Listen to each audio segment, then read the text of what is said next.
The CDC says nearly half of high school girls in our state report feeling sad and hopeless most days, twice the rate of boys. Emily Roberts is live in Menasha outside the Samaritan Counseling Center. Emily, why is this happening?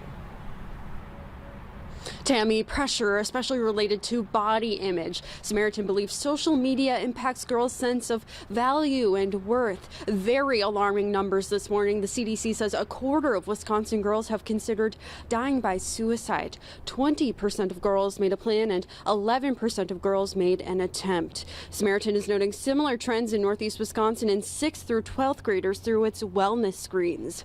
The screens ask about thoughts, feelings, behaviors associated with mental health risks.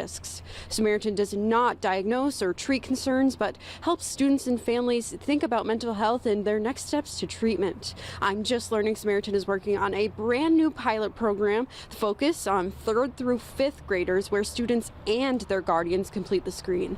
Samaritan is noticing about half of middle schoolers have potential mental health concerns, and that's just one of the reasons screening is so critical.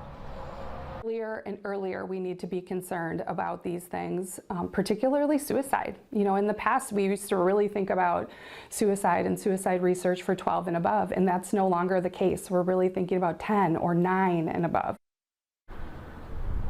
If you or someone you know is struggling right now, there's a free lifeline to help, 988. It should be on your screen right now. You can give it a call and be connected to a trained counselor. Live in Menasha, Emily Roberts, Action 2 News.